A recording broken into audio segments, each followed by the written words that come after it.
إلهي لا تعذبني فإني إلهي لا تعذبني يا رب فإني مقر بالذي قد كان مني إلهي لا تعذبني فإني إلهي. اعوذ باللہ من الشیطان الرجیم بسم اللہ الرحمن الرحیم. عرض تسلیت و تعزیت پیش کرتا ہوں بمناسبت رحلت حضرت ام المومنین خدیجۃ الکبریٰ سلام اللہ علیہا بمقام بلند و منیع امامت کبریٰ اور اللہ کی سب سے بڑی حجت حضرت امام زمانہ مہدی موعود عجل اللہ تعالی فرجہ الشریف کی خدمت میں، اور تعزیت پیش کرتا ہوں تمام مومنین اور مومنات کی خدمت میں جو جہاں کہیں پر بھی دنیا میں موجود ہیں، اس امید کے ساتھ کہ اللہ سبحانہ و تعالی آپ حضرت عجل اللہ تعالی فرجہ الشریف کی ظہور میں تعجیل فرمائے. جو دنیا ان مشکلات میں گرفتار ہو چکی ہے، چاہے وہ دنیا کے اسلامی ممالک ہو یا غیر اسلامی ممالک، تاکہ حضرت ان تمام مشکلات سے دنیا کو نجات دے سکے. حضرت خدیجۃ کبریٰ سلام اللہ علیہا ازدواج، جب آپ کی شادی حضرت رسول اللہ صلی اللہ علیہ وآلہ سے ہوئی، اس سے پہلے بھی آپ جزیرۃ العرب میں ایک مہم شخصیت تھی، اور قریش کے جتنے بھی تاجر تھے اور ان کے علاوہ دوسرے لوگ، بالخصوص بنو ہاشم، یہ لوگ حضرت خدیجہ سلام اللہ علیہا کے لیے کام کرنے والے تھے. لیکن جب آپ کی شادی حضرت رسالت مآب صلی اللہ علیہ وآلہ سے ہوئی تو دنیاوی تمام چیزیں آپ نے خرچ کر دی اسلام کی خاطر، اور حتیٰ وہ عزت اور احترام جو مکہ والے کرتے تھے وہ نہ رہا، درحالی کہ ان میں سے بہت سارے حضرت خدیجۃ الکبریٰ سلام اللہ علیہا کے اقوام میں سے تھے. اور حتیٰ جب حضرت زہرا سلام اللہ علیہا کی ولادت ہوئی تو اس ولادت کے موقع پر آپ کے اقوام میں سے کوئی بھی حاضر نہیں تھا. حضرت خدیجۃ الکبریٰ سلام اللہ علیہا جزیرہ عرب میں سب سے زیادہ مالدار خاتون تھی، لیکن جب آپ کی شادی حضرت رسالت مآب صلی اللہ علیہ وآلہ سے ہوئی تو آپ نے اپنے تمام اموال کو اسلام اور رسول اللہ صلی اللہ علیہ وآلہ کے راہ میں قربان کر دیا. اور یہاں تک لکھا ہے کہ جب آپ کی وفات شام میں ہو رہی تھی تو اس وقت آپ بھوک کے حالت میں تھی، اور حتیٰ روٹی بھی نہیں تھی، اس حالت میں کہ خشک روٹی ہو کہ اس سے آپ کا شکم پر ہو سکے. اور وہ شاب کہ جس میں 3 یا 4 سال تک آپ وہاں رہی. شاب عربی زبان میں اگر 2 پہاڑیوں کے درمیان ایک جگہ ہو اور ان پہاڑیوں کے درمیان فاصلہ زیادہ نہ ہو، مثلا 100 یا 200 میٹر کا فاصلہ، اس کو عرب لوگ کہتے ہیں مسیل. یعنی جب بارش ہوتی ہے ان پہاڑوں کے اوپر تو یہاں سے دریا گزرتا ہے. اگر ان دو پہاڑیوں کے درمیان فاصلہ زیادہ ہو، جیسے بالفرض 1 یا 2 کلومیٹر کا، اس کو کہتے ہیں شعب. اگر فاصلہ ان پہاڑیوں کے درمیان زیادہ ہو، جیسے 20 یا 30 کلومیٹر یا اس سے زیادہ، تو اس کو کہتے ہیں وادی. اور یہ جو مکہ کے نزدیک پہاڑی سلسلہ تھا یا اور جو پہاڑیاں تھی، ان کے درمیان جو یہ شیب واقعہ تھا، اس کو شیب ابو طالب علیہ السلام کہا کرتے تھے. یہ جگہ متعلق تھی حضرت ابو طالب علیہ السلام کے ساتھ. حضرت امیر المومنین علیہ السلام کے والد گرامی. اہل مکہ جو کہ کچھ سال تک رسول اللہ صلی اللہ علیہ وآلہ کے ساتھ لڑتے رہے، اور لڑنے کے بعد آخر کار انہوں نے ایک چٹھی لکھی کہ جس کے اوپر بزرگان مکہ نے جو کہ مشرکین تھے انہوں نے دستخط کر دیے کہ وہ لوگ کہ جو رسول اللہ صلی اللہ علیہ وآلہ پر ایمان لائے ہیں یا ان کے دوست ہیں، اور خود رسول اللہ صلی اللہ علیہ وآلہ اب اور مکہ میں نہیں رہ سکتے، اور کہا کہ ان لوگوں کا باہر جانا ہوگا، اگر یہاں رہیں گے تو ہم قتل کر دیں گے.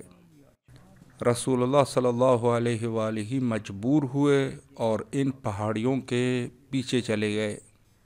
رسول اللہ صلی اللہ علیہ وآلہ اور ان کے ساتھ وہ لوگ جو حضرت کی خدمت میں تھے، ان کے بچے، ان سب کو رسول اللہ صلی اللہ علیہ وآلہ لے کے گئے اور اس صحرا میں مقیم ہوئے.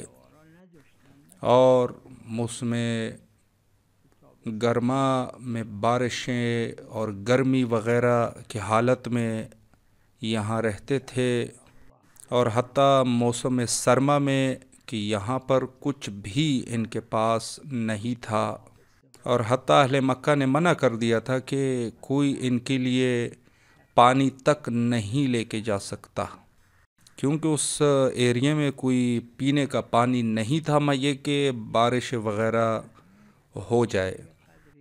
اور موسم گرما میں جب بارشیں ہوتی تھی تو جو پانی وہاں سے آتا تھا، جس کو حیوانات بھی پیا کرتے تھے، اسی پانی سے یہ لوگ بھی استفادہ کرتے تھے، جس کا نام حضرت زہرا سلام اللہ علیہا نے الترق رکھا تھا.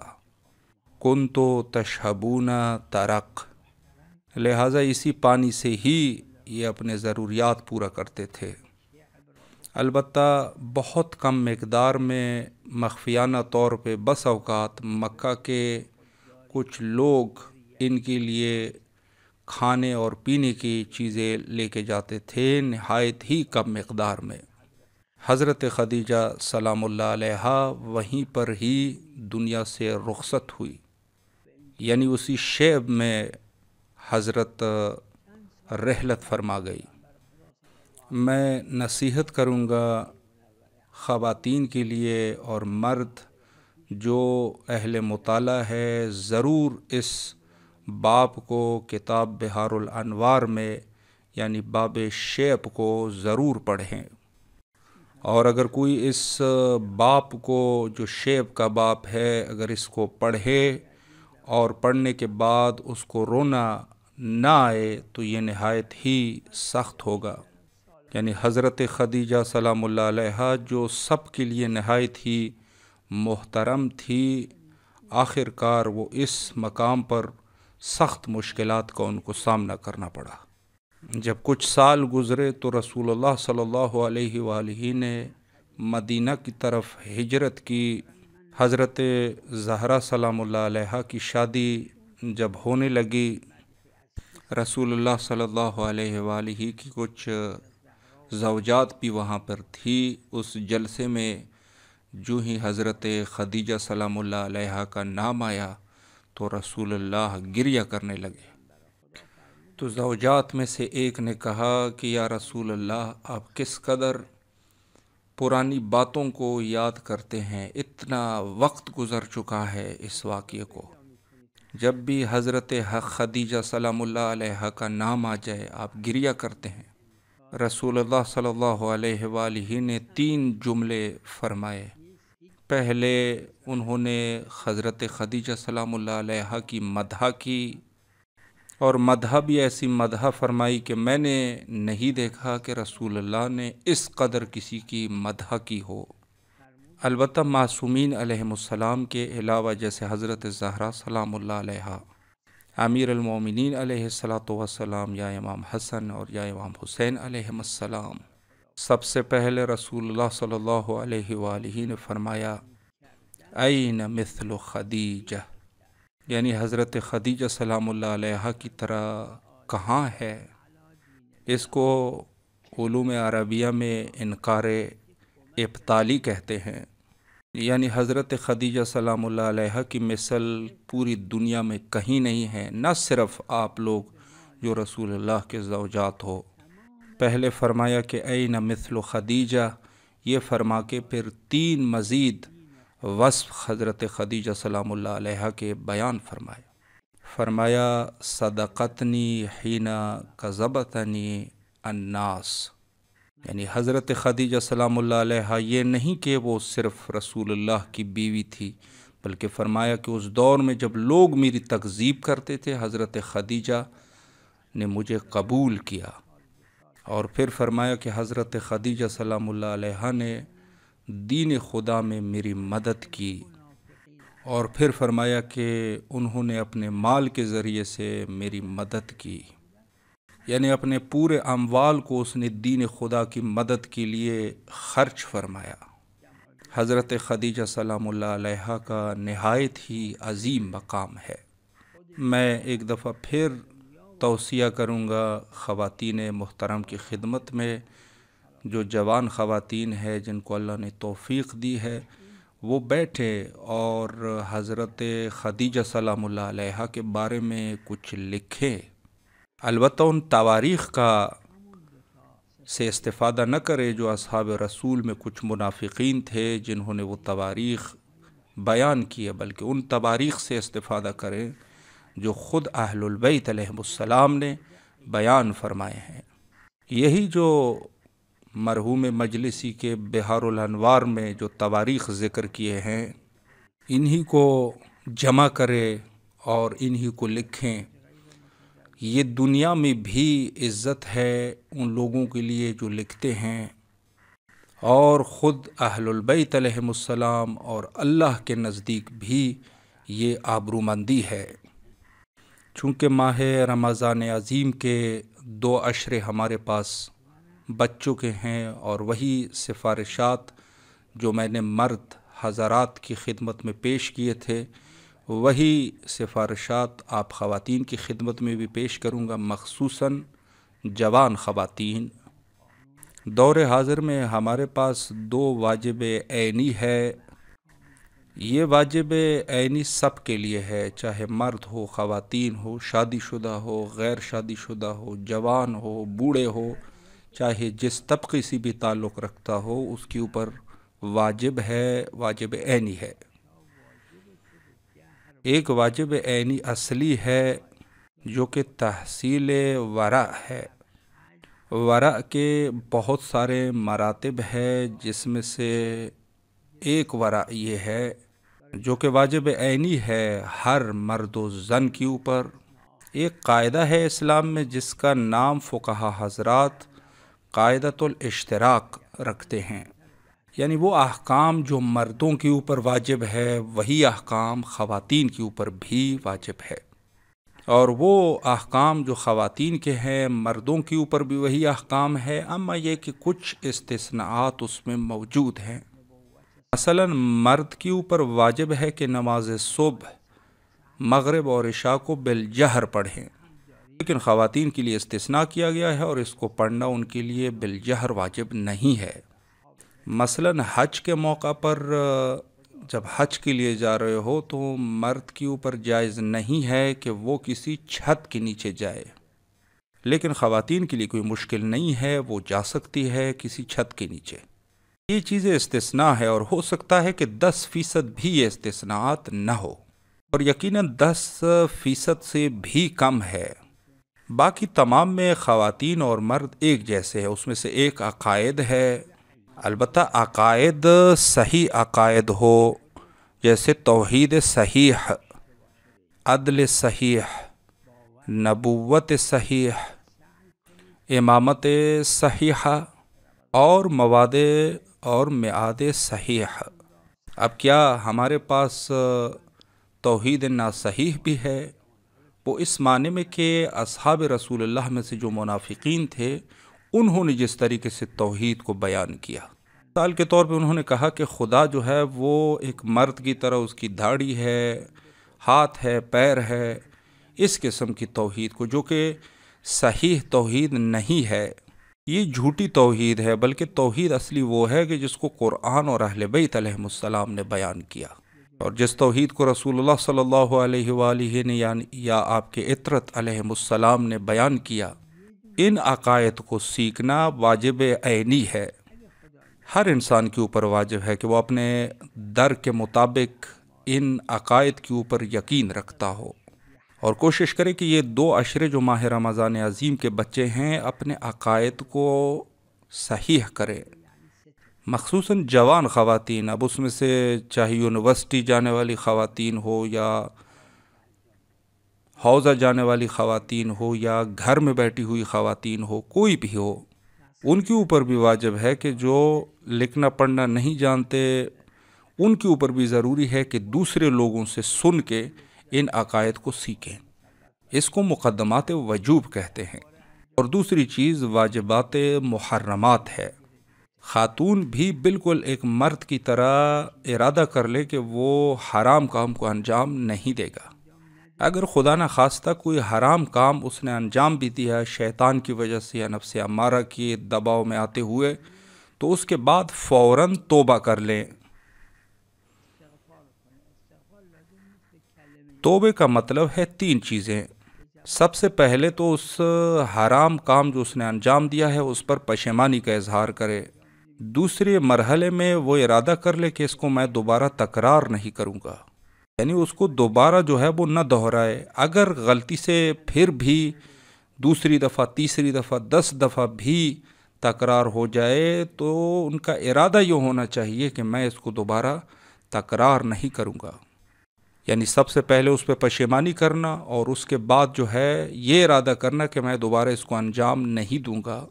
اور تیسرا مرحلہ یہ ہے کہ استغفار کرے، یعنی اس میں سے 2 جو ہے وہ قلبی ہے اور ایک جو ہے وہ زبانی ہے۔ اور استغفار کے لیے کوئی خاص کلمہ نہیں ہے، بلکہ اپنی زبان سے کہے کہ خدایا میں پشیمان ہو چکا ہوں اس گناہ پر، اور انشاءاللہ میں اس کو دوبارہ انجام نہیں دوں گا، لہٰذا آپ مجھے بخش دیجئے۔ توبہ ان 3 چیزوں کو کہتے ہیں۔ اگر خدا نخواستہ کسی ایک واجب کام کو اس نے ترک کر دیا تو اس کے لیے بھی یہی توبہ کرے۔ اس کو ورائے واجب کہتے ہیں، احکام اور اعتقاد۔ البتہ ورع کے کچھ بلند مراتب بھی ہے، اور اس میں سے یہ ہے کہ ارادہ کر لے کہ حتی مکروہات کو بھی انجام نہیں دے گا۔ مکروہات یعنی وہ چیزیں جس کو خدا، رسول اور اہل بیت علیہم السلام پسند نہیں کرتے، لیکن لوگوں کے اوپر ان کو حرام نہیں قرار دیا گیا۔ یہ امتحان کے واسطے ہیں کہ گویا انسان کا پتہ چلے کہ انسان کس قدر ارادہ رکھتا ہے۔ اگر کسی نے ایک مکروہ کام انجام دیا، اس کے لیے بھی استغفار کرنا مستحب ہے، البتہ واجب نہیں ہے۔ اور ایک مرحلہ یہ ہے کہ جو مستحب چیزیں ہیں جس کو وہ انجام دے سکتا ہے اپنی قدرت میں جتنا بھی ہو سکے، ان مستحبات کو بھی انجام دے۔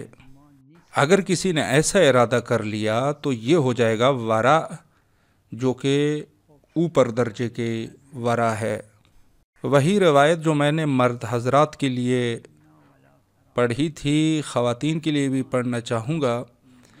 امام صادق علیہ الصلوۃ والسلام نے فرمایا لیس منا ولا کرامہ، وہ شخص ہم میں سے نہیں ہے اور ہمارے اکرام اور عزت سے بھی دور ہے۔ ایسی کون سی خاتون ہوگی جو یہ پسند فرمائے کہ میں اہل بیت میں سے بھی نہ ہو جاؤں اور ان کی عزت کی بھی مستحق نہ ہوں؟ یقیناً کوئی نہیں ہے۔ اچھا، وہ کون سے لوگ ہیں کہ جن کے بارے میں فرمایا کہ وہ ہم میں سے نہیں ہے اور ہماری عزت کے بھی لائق نہیں ہے؟ من کان فی مصر فیہ مئۃ الف او یزیدون وکان فی ذلک المصر من ہوا اورع منک۔ یعنی آپ خاتون محترم کے ایک شہر میں زندگی گزار رہے ہوں کہ جہاں پر بہت سارے لوگ ہو اور ان کی تعداد حتیٰ 1,00,000 لوگ ہو یا 1,00,000 سے زیادہ لوگ ہو۔ امام صادق علیہ السلام نے فرمایا کہ ان 1,00,000 لوگوں میں سے حتیٰ اگر ایک شخص بھی آپ سے زیادہ پرہیزگار ہو تو آپ ہم میں سے نہیں ہے اور ہماری عزت کی بھی لائق نہیں ہے۔ کیا کوئی ایسا شخص ہوگا جو 1,00,000 لوگوں میں سے سب سے زیادہ اورع تر پرہیزگار تر ہو؟ ایسا ہو سکتا ہے؟ یقیناً ہو سکتا ہے۔ آخرکار ان لوگوں میں سے 1,00,000 لوگوں میں سے کوئی تو ہے جو سب سے زیادہ پرہیزگار ترین ہو۔ لہٰذا آپ کو ارادہ کرنا چاہیے کہ آپ وہی اورع تر ہو جائے، کیونکہ ہر شخص سے ایک اچھا، پھر اچھے سے اچھا، پھر اچھے سے اچھا یقیناً ہے۔ آخرکار اس میں سے کوئی ایک تو ہے جو سب سے زیادہ پرہیزگار ترین ہو۔ اب وہ کس طریقے سے سب سے زیادہ پرہیزگار ہوا ہے؟ کیا وہ معصوم تھا؟ نہیں۔ آپ ارادہ کر لیں کہ آپ وہ شخص بن جاؤ۔ امام صادق علیہ السلام یہی فرمانا چاہتے ہیں۔ یہ جو 2 عشر ماہ رمضان عظیم کے بچے ہیں، بہت اچھا موقع ہے کہ اس میں انسان جو ہے وہ اورع کے مقام تک پہنچ سکے۔ اب یہ آپ جانیں اور آپ کا ارادہ۔ امام کاظم علیہ السلام نے ایک روایت میں فرمایا کہ کامیابی کا رستہ ارادہ ہے۔ اگر انسان نے ارادہ کر لیا اور چھوٹی موٹی چیزوں کو تحمل کر لیا تو ایک نہ ایک دن وہ کامیاب ہو جائے گا۔ مثلا آپ اگر ارادہ کر لے کہ اپنی والدہ سے زیادہ پرہیزگار تر ہو جائے، اپنی بیٹی سے زیادہ پرہیزگار تر ہو جائے تو یہ بہتر ہے۔ البتہ وہ بھی یہی ارادہ کر لے کہ وہ آپ سے زیادہ پرہیزگار تر ہو جائے، اپنی پھوپھی اور خالہ سے زیادہ آپ پرہیزگار تر ہو جاؤ، اور اسی طریقے سے ان کی پھوپھیوں کی جو لڑکیاں ہیں یا خالاؤں کی جو لڑکیاں ہیں ان سے زیادہ پرہیزگار تر ہو جاؤ، اور اسی طریقے سے آپ کے ہم کلاسی، آپ کے جو دوسرے فیملی اراکین ہیں یا آپ کے جو ہمکار ہیں اگر آپ کام کرتے ہو تو ان میں سے آپ پرہیزگار تر ہو جاؤ۔ یہ ہو سکتا ہے، آخرکار کوئی تو ہے جو سب سے زیادہ پرہیزگار ترین ہے۔ وہ شخص جو پرہیزگار ترین ہے کس طریقے سے وہ پرہیزگار ترین ہو گیا؟ ارادہ کرنا ضروری ہے، یا تو وہ کامیاب ہو جائے گا یا اس کامیابی کے نزدیک پہنچ جائے گا۔ بس اس ارادے کو کر لیے۔ جو 2 عشرے بچے ہیں ماہ رمضان کے، بہت اچھی فرصت ہے۔ یہ ایک واجب عینی ہے، ایک واجب عینی جو کہ بالعرض واجب عینی ہو چکا ہے۔ اصل اس کا واجب عینی نہیں تھا بلکہ واجب کفائی تھا۔ اور دوسری چیز ہے دفاع کرنا، خود خدا کی دفاع کرنا، رسول اللہ صلی اللہ علیہ وآلہ کی دفاع کرنا، حضرت زہرا سلام اللہ علیہا اور باقی ائمہ اطہار علیہم السلام کی دفاع کرنا، یہ بھی واجب عینی ہے، چونکہ یہ منفی الکفایہ نہیں ہے۔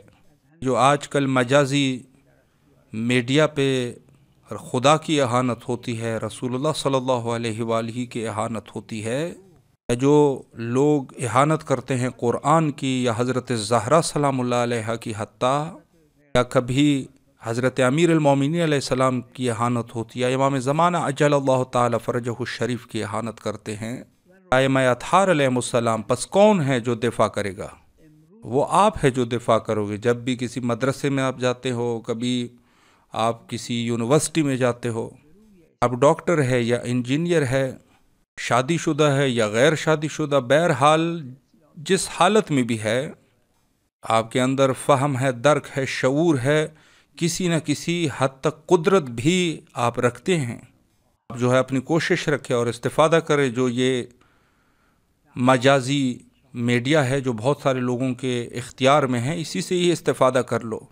جب بھی آپ کسی ایسی چیز کو جو جھوٹ ہو، بہتان ہو خدا اور رسول پر، آپ کی ذمہ داری ہے کہ اس منفی چیز کی رد کو پیش کرو. ان اہانتوں کے مقابلے میں جو خدا، رسول اور اہل بیت علیہم السلام پر ہوتی ہے، ان کا جواب دینا، اور جو چیز ہے وہ یہ ہے کہ بنی امیہ اور بنو عباس کو رسوا کرنا. آج کے اس دور میں یہ واجب عینی ہے، کیونکہ یہ منفی الکفایہ نہیں ہے. بنی امیہ اور بنو عباس نے اسلام کو بدنام کیا حتیٰ آج تک. تاریخ میں بنو عباس اور بنی امیہ کی حکومت کو اسلامی حکومت کے نام سے یاد کیا جاتا ہے. کچھ نمونے آپ کی خدمت میں پیش کروں گا، اور اس میں سے جو خصوصی خواتین کے لیے ہیں. معاویہ نے امیر المومنین علیہ السلام کی شہادت کے بعد بہت سارے لوگوں کو، خواتین، مرد، ان کو قتل کیا، ان کو جیلوں میں ڈالا. اور اس میں سے ایک عمر بن حمکے خزائی، یہ امیر المومنین علیہ السلام کے نزدیک صحابی تھے. معاویہ نے تاکید کی کہ اس کو پکڑ لے، لیکن انہوں نے فرار کر لیا، چونکہ ان کو پتہ تھا کہ اگر یہ مجھے پکڑ لے تو مجھے شکنجہ کریں گے اور قتل کر لیں گے. معاویہ نے حکم دیا کہ اس کی بیوی کو پکڑ لے، لہٰذا انہوں نے کوفہ سے ان کی بیوی کو پکڑا اور شام دمشق اس کو لے کے وہاں قید میں ڈال دیا. 2 سال تک یہ عابد اور زاہد خاتون عمر کی بیوی زندان میں رہی.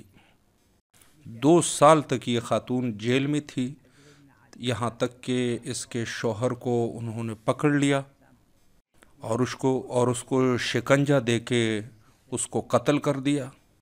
اور قتل کرنے کے بعد اس کے سر کو کاٹ لیا اور اس سر کو قید میں اس کی بیوی کے گود میں ڈال دیا. اس کو آپ کیا خدا کا خلیفہ مانو گے؟ کیا یہ رسول اللہ کا خلیفہ ہے؟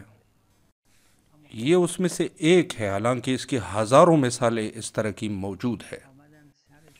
یہ اللہ کا نمائندہ ہے، تو کون ہے جو اس شخص کو رسوا کرے؟ اس خاتون کو 2 سال کے لیے جیل میں ڈالا گیا، حالانکہ اس کے ساتھ ان کا کوئی واسطہ نہیں تھا. وہ صرف ان کے شوہر کو پکڑنے کے لیے ان کو زندان میں رکھا گیا تھا. اور آخر میں ان کے شوہر کو بھی جب وہ خود تسلیم ہوئے، خود اس نے اپنے آپ کو حوالے کر دیا، وگرنہ یہ لوگ ان کو نہیں پکڑ سکتے تھے، اور ان کو پکڑ کے قتل کر دیا. یہ وہی شخص ہے کہ جو حجر بن ادے کے قبر کے ساتھ ان کی قبر ہے، اور وہیں پر یہ مدفون ہے.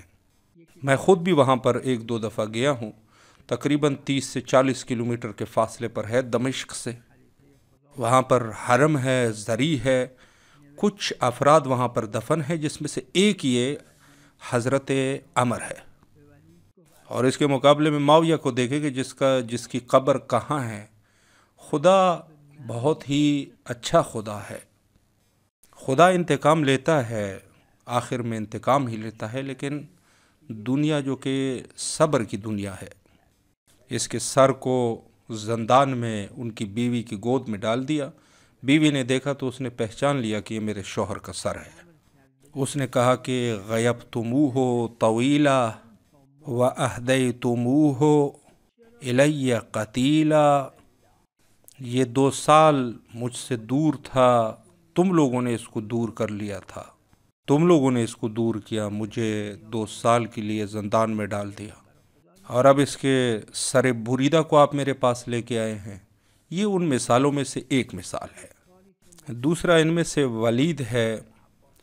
ولید بنی مروان میں سے ہے، جو دراصل وہی بنی امیہ ہے. ایک دفعہ یہ بیٹھا تھا، خلافت کا دعویٰ اس نے کیا ہوا تھا، اور اپنے بارے میں اس نے کچھ کہہ دیا.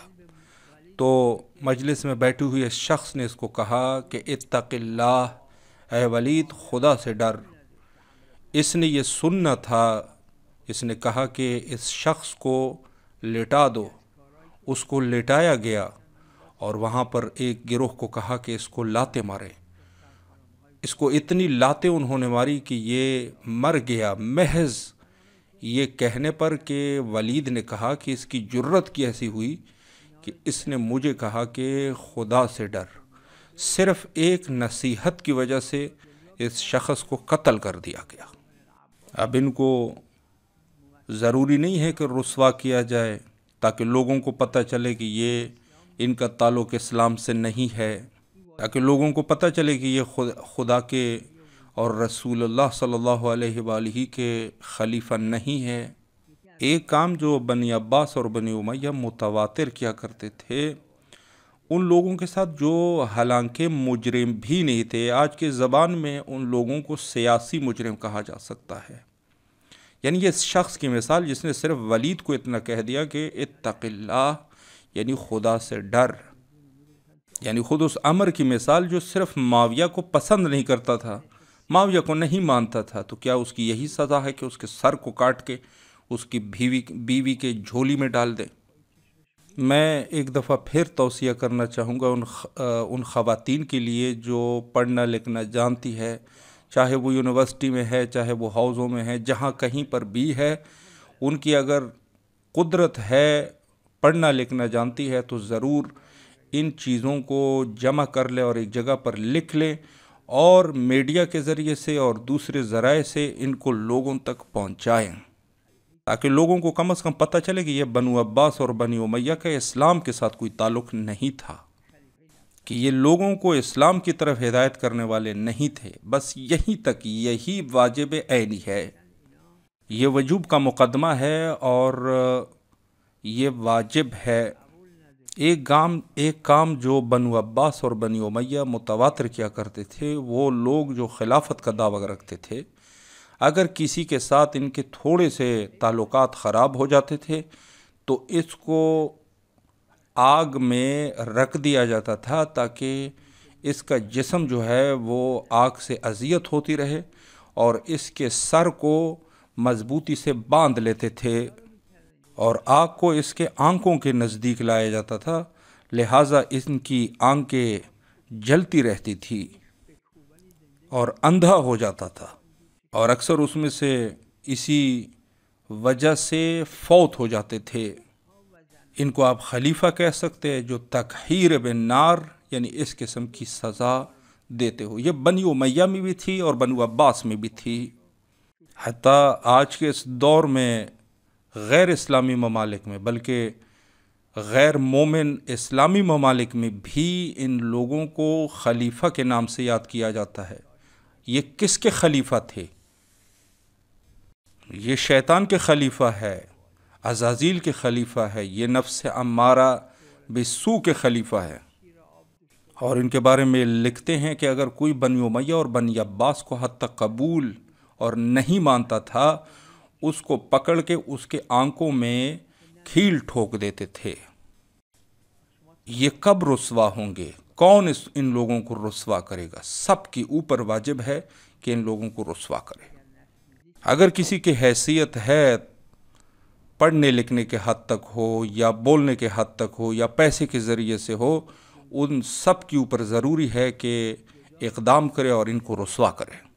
یہ ظلم کن کے ساتھ کیا جاتا تھا؟ یہ مومنین کے ساتھ کیا جاتا تھا، مسلمانوں کے ساتھ یہ ظلم کیا کرتے تھے۔ یعنی اگر کسی کے آنکھوں میں کھیل ٹھوک دیے جائے تو کیا وہ زندہ رہ سکے گا؟ ان چیزوں کو تواریخ میں لکھا گیا ہے باقاعدگی سے۔ اور ایک اور سزا ان کی یہ لکھتے ہیں کہ حتیٰ یہ مردوں کو اور عورتوں کو دیوار کے ساتھ کھیل ٹھوک کے ان کو پیوستہ کیا جاتا تھا، یعنی اس شخص کو لا کے دیوار کے ساتھ کھیل ٹھوک کے پیوستہ کیا جاتا تھا یہاں تک کہ وہ مر جائے۔ اور ایک اور سزا جو خواتین کے لیے معین تھی، خواتین کو لا کے کنیف یعنی ٹوائلٹ میں ان کو بند کیا جاتا تھا اور وہاں ان کو قید کر کے رکھتے تھے۔ اور ٹوائلٹ بھی کچھ آج کی طرح ٹوائلٹ نہیں تھے کہ جس میں پانی ہو اور یہ ہو اور صاف ستھرا ہو۔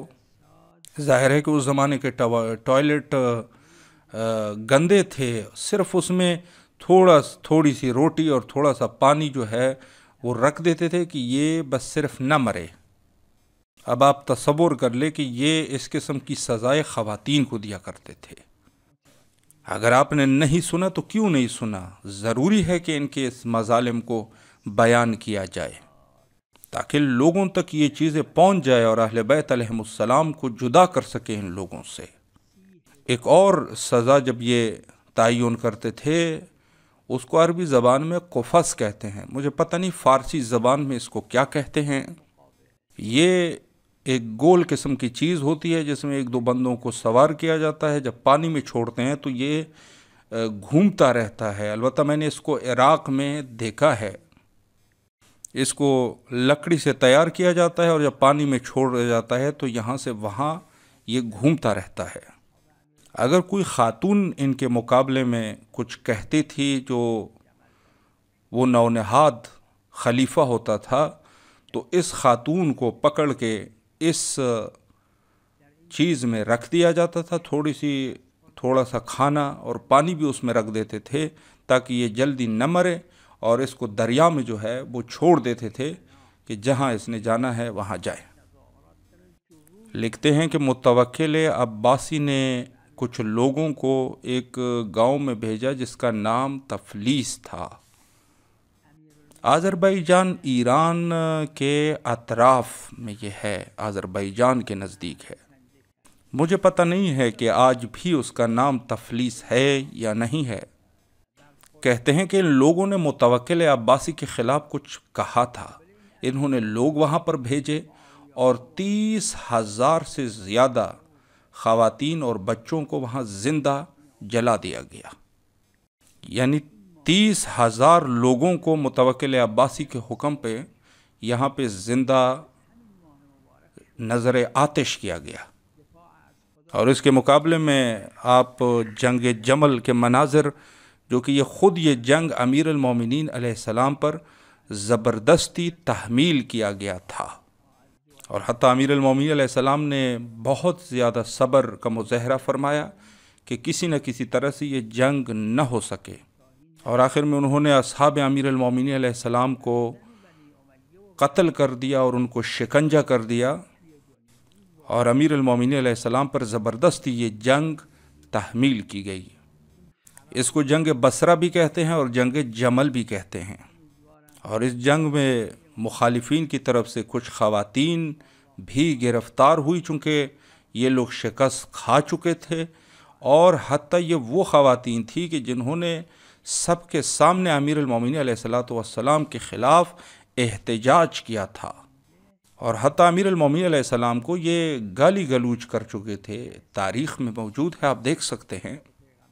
امیر المومنین علیہ السلام نے اس میں سے کسی ایک خاتون کو نہ قتل کیا، نہ اس کو جیل میں ڈالا، اور نہ ان کو شکنجہ کیا، اور نہ ہی کسی کو اجازت دی کہ ان خواتین کے ساتھ کوئی سخت رویہ رکھا جائے۔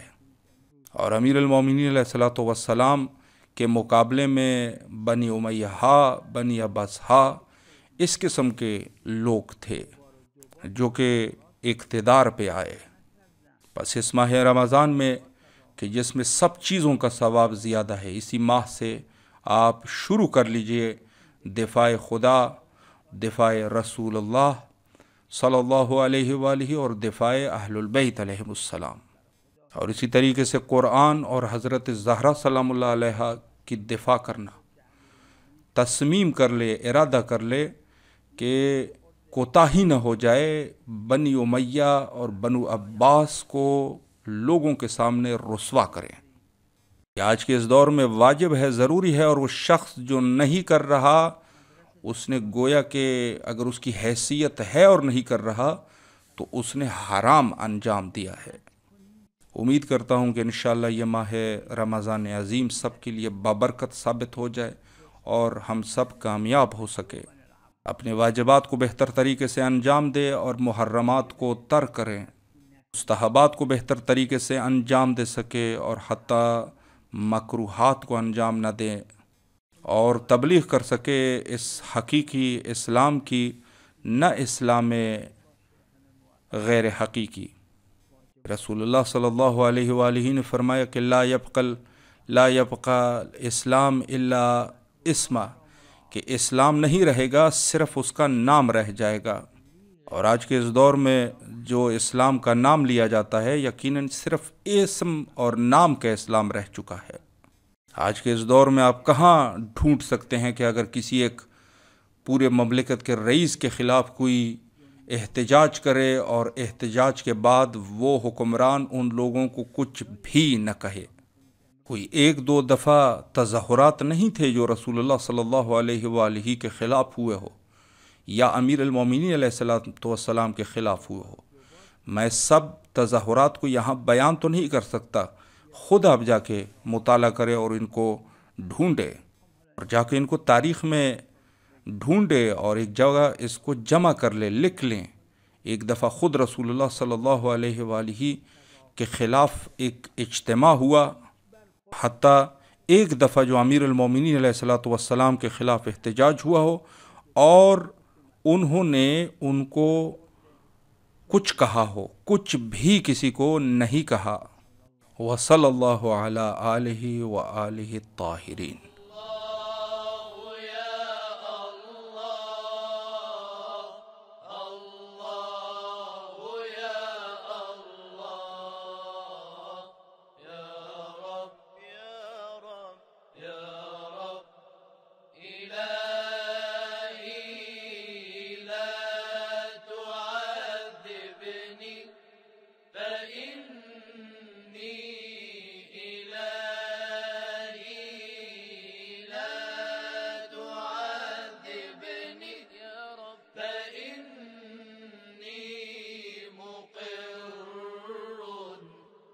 بالذي قد كان